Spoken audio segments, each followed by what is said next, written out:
Hi there, it's Kevin with RogueDeckBuilder.com with an apology video about Ultimate Masters. I was wrong. I was wrong about Ultimate Masters, and I need to apologize to everyone that I wronged, everyone that I said this set would go down a little bit below MSRP and above the distributor pricing. I was wrong. Well, I apologize actually for the clickbait tone in the clickbait video. I was wrong because I actually didn't think it would go down this far. So let me give you a bit of history why I'm making this video. I've been tracking Ultimate Masters prices on this channel, the Rogue Deck Builder channel, as well as the the Rogue Market channel, which is more finance oriented. You can definitely go check in my channel description for that channel if you're interested in a more finance focused, without all the Kevin ramblings, without all the other random stuff that I do on the Rogue Deck Builder. I'm actually going to be making another channel that's going to be more deck tech related, and that way I can separate the categories. One of I think the biggest problems of hampering the growth of the Rogue Deck Builder channel is that I've just been all over the place. And I think going forward, Rogue Deck Builder is going to be kind of my voice, my channel, just for me to point and shoot and do things I want to talk about. And the other channels are going to be more professionally run. So anyway, I've been tracking Ultimate Masters for quite a while, and I got a ton of flack. I got so much flack to the point that I had to ban a couple of people from commenting because they didn't want to engage in actual discussion. They just wanted to throw ad hominems at me and tell me how stupid I was and what I didn't know about the market and blah, blah, blah, and how all my, and so it just got so overwhelming of reading through those comments that I finally just started blocking people that didn't want to engage in a positive way. So anyway, here we are at day one. So I did a day zero update. And I woke up this morning, I was extremely surprised at how much the prices had fallen since last night. And so I think this is good. We're going to continue to track this on the market, or the Rogue Market channel. But this is kind of going to be just the rebuttal video to all of the critics, telling I don't understand economics. My expression of supply has nothing to do with the demand is actually greater than supply in most cases. Had referred back to Eternal Masters and Modern Masters 1 as more, they thought it was going to be more related to this particular product, and when I was comparing to Iconic Masters and Masters 25, that was just obscene because this set was not either one of those. But why I was comparing Iconic Masters and Masters 25 had nothing to do with the contents of either of those sets. It had to do with the price point and the amount of supply. When I originally stated that this set was a set with extremely high supply, and that since it had such good cards in it, that actually was something that wasn't going for its ability to retain its price. It was actually going against it because the market would be flooded quicker than something like Masters 25, Iconic Masters, and even stuff like Modern Masters 2017 or Modern Masters 2015. Modern Masters 2015 and even Eternal Masters were not sets that received very well. People thought that they were just low EV than what should have been in a Masters set. And those did recover well, and people were saying, well, this might be a set, or this set's going to be more like Modern Masters 1 and just sell out the gates and hold a high price tag and whatnot. And again, my entire argument was it couldn't. There is zero way that it couldn't, because the two factors in economics with how supply and demand works is the cost of goods and the overall supply. If those things are comparatively, like the cost of goods is comparatively low compared to the contents within, and the supply is high, then eventually the supply will meet the cost of goods because people will continue to purchase it and continue to flood the market.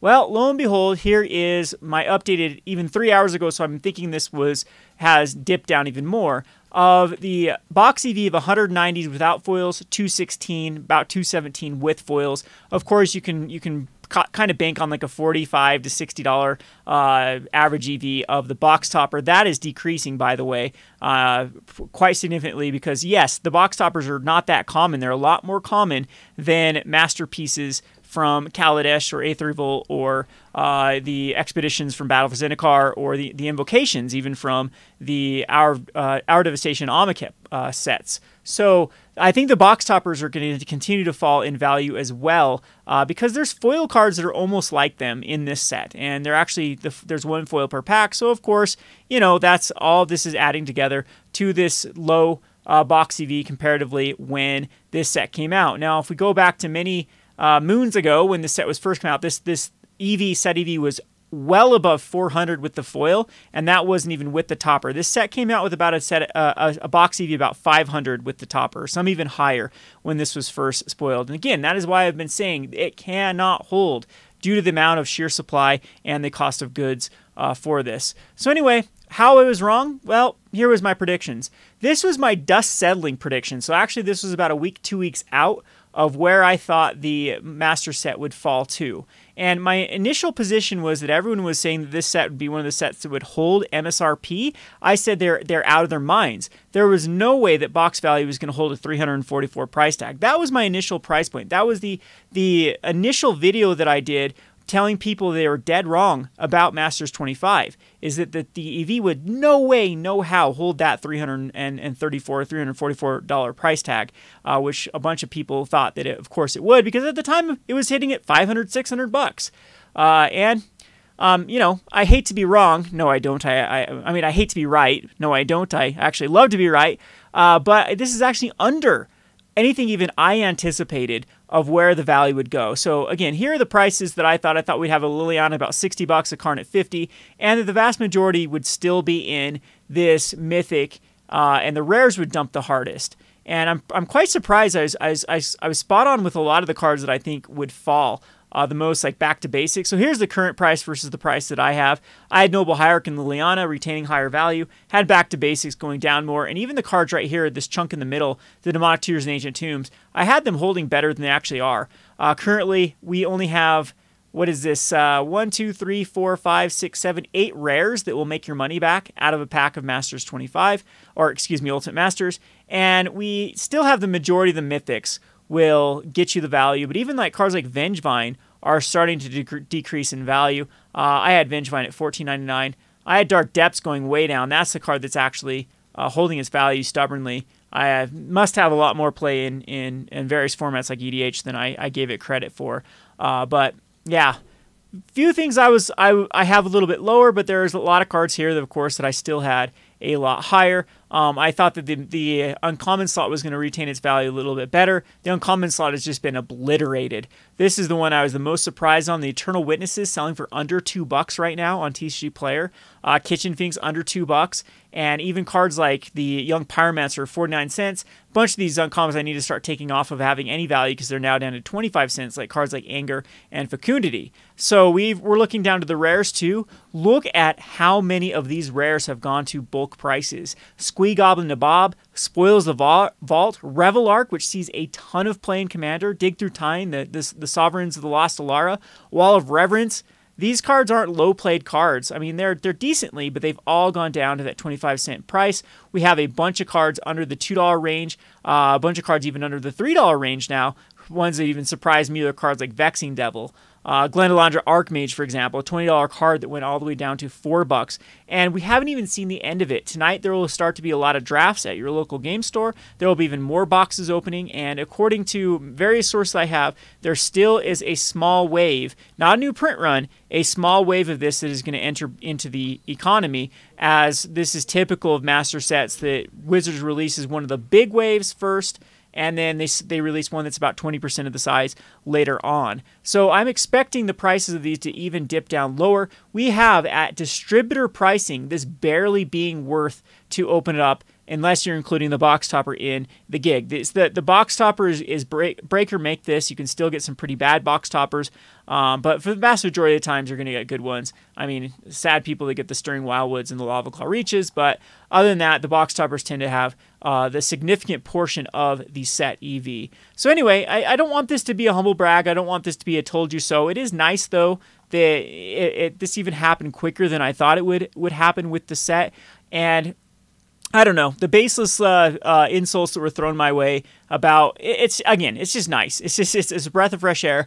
It's common sense economics, though. It is common sense economics with cost of goods and supply, that there's no way, no how with how much of this set was out there that it could hold. Otherwise, people are doing exactly what they're doing. They're cracking boxes, and the race of to the bottom begins. So again, we can come over here and check the prices. The total set value of Ultimate Masters is now down to $954. What does that remind you of? Like, let's look over here to Modern Masters 2017. I think before this set was reprinted, had Yeah, it started to get up to the 950 mark. I mean, that's just how much sheer value that this is lost. That there's going to be more cards like Scalding Tarn and Verdant Catacomb is going to be worth more in Modern Masters 2017 than any card out of the Ultimate Masters. We can even go over to the Masters 25 and see that 2 boxes of Masters 25 actually gets you a higher EV return than 1 box of Ultimate Masters, and currently you can still find 2 boxes of Masters 25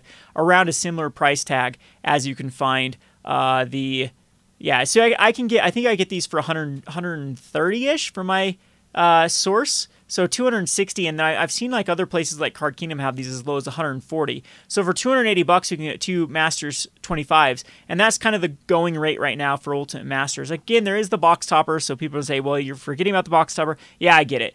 But as far as the rest of the set at EV, it's almost looking like it's just better to buy 2 of the set that nobody liked to try to conserve your value in cards like Ensnaring Bridge and Jace the Mind Sculptor being worth more than the vast majority of cards out of the Ultimate Masters. So again, where I've got a lot of my prices from with this is either a combination of the lowest vendors, eBay, Amazon, or TCG Player. That's the source I'm using. And if you actually click on these, it gives you a better picture of why I have like Liliana at 53. You can come over here and there are plenty of listings. This card actually jumps around a lot. You have 52, 53.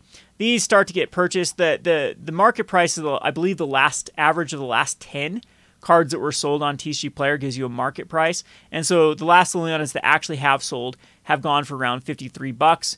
And you get a big picture with a bunch of these cards.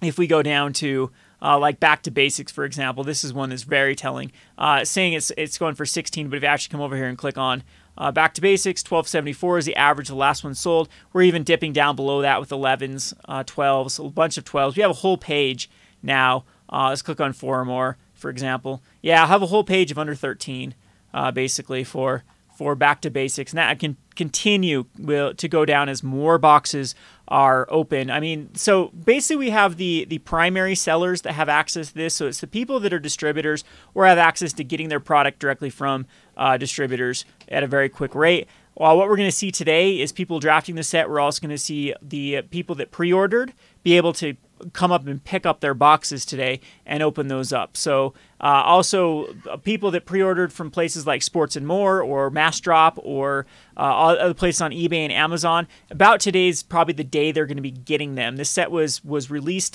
from to the distributors on Monday. That means most stores got them on Tuesday. Wednesday we had a big National Day of Mourning that half the mail was shut down. Like UPS was still going, but USPS wasn't still going. So we're going to even have a little bit of a delayed reaction with a lot of these sets entering into the market. So again, I just want to give an update on that. I'm not going to keep beating the dead horse with this subject. I think I've proven my point, and we'll start moving on to other things. But I want to give one last update. I was wrong about Ultimate Masters. It got hit even worse than I anticipated, and that is a bad sign for Magic. A little bit of the market indicators too across the board is we are seeing standards start to stagnate out. We see a few cards like Treasure Map, Vivian, and Arclight Phoenix are the only cards that had any significant sort of gains in the last week, where we have a lot more significant losses. Look at all these that hit what I consider significant, being anything over or around that dollar mark. We have a whole category here. We're starting to see this too be very stagnant. Nothing really losing a lot today, but a lot of stagnation in Standard, and I really think that just the focus has gone completely over to Ultimate Masters. If we actually look at Modern, Modern is having a similar effect. We're seeing a lot of cards, of course, that are being reprinted in the sets, crash from their original sets, but the vast majority of cards, we even have cards like Cyclonic Rift. Cyclonic Rift is kind of a litmus test for. Is litmus test the right word I'm looking for? Probably not. This is the best market indicator, is Cyclonic Rift. This is kind of my bread and butter for the overall health of like across the board of spending. When Magic is really, really healthy, a lot is spending in the singles market, Cyclonic Rift is the card that goes up because it's one of the most highly demanded cards in Commander. You can find a few of these other baseline ones. Each format has one. In Modern, like it's usually the fetch lands. In Legacy, you'll find a couple of them that just, if everything's normal, you'll see some increases. If you have cards like Cyclonic Rift going down, that's showing a lot of capital is going away from the secondary market singles into this big Ultimate Masters boom. And to be honest, I don't really blame them. This might be a good time to get into a bunch of these cards in Ultimate Masters, because what I really like about Ultimate Masters is some of these cards that are now considered bulk have quite a substantial amount of play in EDH. And I'm sure over at the Rogue Market, I'll be doing an entire video series of cards that I think you should get in at their bottom, like the Thespian Stage, the Wall of Reverence. Those are highly played cards. Dig Through Time is a very extremely highly played card in Commander, and many of these, like the Daybreak Coronets, this is going to make that deck extremely budget. And there will also be some cards to pick up that correspond with the Daybreak Coronet. So most of them have the core. I can't think of the core card that whenever you cast an Aura spell, you draw a card. But that might shoot up in value just because of how cheap Daybreak Coronet is. And it just makes the Slippery Bogle deck, the Hexproof deck, incredibly inexpensive for Modern as an option to get in. And the same can be said by many other decks where we're getting these price tags to go down. The cards that did not get reprinted might go up as a response. But I think that's a little bit in the future, just because it's even gobbling up the capital that would be spent on those type of cards that people are still going to be spending on Ultimate Masters, Ultimate Masters, Ultimate Masters, Ultimate Masters. And we're going to see a market that is going to have a hard time in the short term recovering from this sort of thing, and maybe even last more than months, maybe even last years of what the singles market would have done without a huge influx of the capital being taken out into the set, something like this. So I hope this all makes sense. Of course, you can direct your questions at me in the comment section if they are respectful. I've just had it. I've just decided these are my channels. I've had it with the ad hominem attacks. I've had it with the the logical fallacies being thrown my way, or people that don't want to engage positively in a debate, where they just want to spew nonsense at me and call me stuff. So anyway, just start banning people, and I'll continue to do that because it's my channel. I can do what I want. Anyway, this has been Kevin with the Rogue Deck Builder. Thanks for watching.